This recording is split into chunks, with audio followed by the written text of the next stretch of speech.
Thank you for visiting the Coin Lady channel again. It has been our experience, gentlemen, that a full year following the introduction of a new currency, their value skyrockets. Additionally, prior to the pump, purchasing was of the utmost importance. People keep saying buy the dip, but nobody ever says how. What I'm trying to get across is that we are in a fantastic position to make the most of our crypto assets and reduce our wait times right now, in April of 2024. I must now provide you with a high-level summary of the recent events involving Meta Lawman. It will be April 2023. In October 2023, the SEC gave the go-ahead for a formal inquiry against Ethereum. Following the SEC's approval of 9 Ether futures, ETFs, and a new court ruling in which SEC Chair Gary Gensler states that he believed Ethereum was a security for at least a year, members of the XRP community repeatedly warned that the entire cryptocurrency industry was in danger of collapsing. Remember the XRP army? Look what happened to them again. Now that we have ETH under scrutiny, we can go on to proof of stake, which, in my opinion, is a security. Now we can see that Gary Gensler feels the same way. We did, in fact, warn you, so don't claim otherwise. However, I feel compelled to inform you all that it is possible they will attempt to contain Ethereum in an effort to eradicate the majority of cryptos. In a guilty verdict, the punishment does not exist. The penalty is not classified as a security risk, but that is correct. Lost time is the real crime. The XRP army is aware of the financial volatility, as well as the devastation and disorder that has ensued. Take Jeremy Hogan's words to heart. He assured them that they would be thankful that XRP had already gone through this. By the year 2020, it will all seem like a blur. It's for the best that we tackled it first, because things have cleared up now.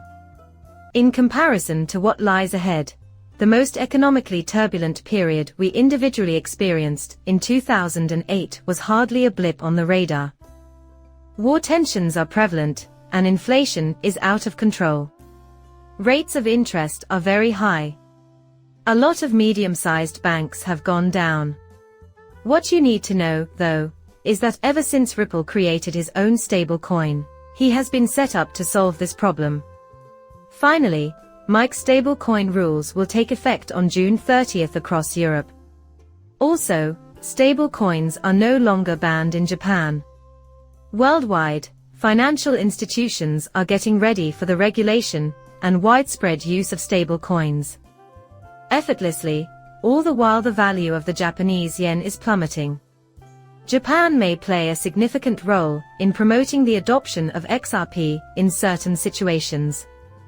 What I mean is that I anticipate XRP's usefulness and widespread adoption to emerge from anarchy. Away from the economic crisis, when everything is running well, you can't easily switch out the system. Before anything can come online, there must be dam breaks and possibly even catastrophic leaks. And at this very moment, we have arrived at the ideal spot.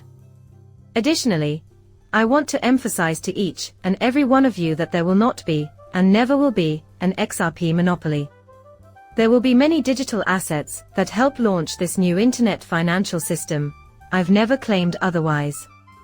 Additionally, we are observing the actions of these conventional institutions, including when they are relocating and preparing to launch on May 28th. It has been announced by Charles Schwab that the trade settlement duration would be reduced to a single day.